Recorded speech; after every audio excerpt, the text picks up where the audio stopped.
28,000. Well, 28,000 of those homes, Michael. what would your mother say, hearing you interrupt her? I've been interrupted the entire time, Sarah. Just please. It's okay. I'm unflappable, Sarah. I've done this my third run at this week. This was not the start of this debate. It had got very willing quite early on and had continued in that vein. And it was getting to the point where I honestly thought I was going to have to call it quits. One more phrase, one more interruption. I'm actually going to move on to the next item on 7:30 that night and bring the debate to a halt. And just one point. Earlier on, just before we started, there was a question about who was going to sit where, and we agreed that we were going to give Clare O'Neill the slightly better lighting, and we had a little discussion about chivalry.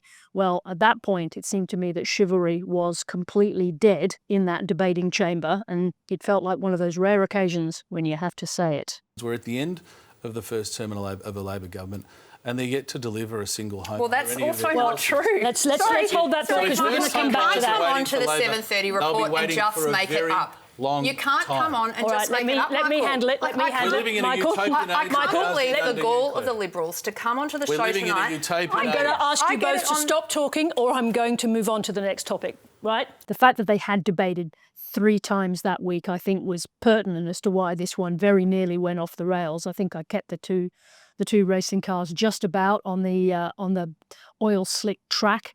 I think they were both fed up with each other and the claims that they were making. What I'm criticising is you bending the truth. No, you should know the numbers. You should know the numbers, my friend. Well, we're going to fact check homes in the former government. We're going to fact check if you would, homes than we were. If you would, we are not in a public house. Wow. Let's move on. The thing about using those phrases are when you've got a situation that is kind of crazy like that one, you have to do something. And this will resonate with anybody who's got children. Every now and again, you have to do something that shocks people out of the way they're conducting themselves. I'm not comparing Michael Sukkar and Clare O'Neill to children, God forbid, but the obvious thing to do seemed to be at one point to admonish one of them for interrupting, and the other thing is to remind them that this sounded an awful lot like a couple of friends going at it, or not even friends, a couple of people going at it in the pub, and that isn't quite good enough. We're doing this for an audience, not just ourselves. We're not at the pub.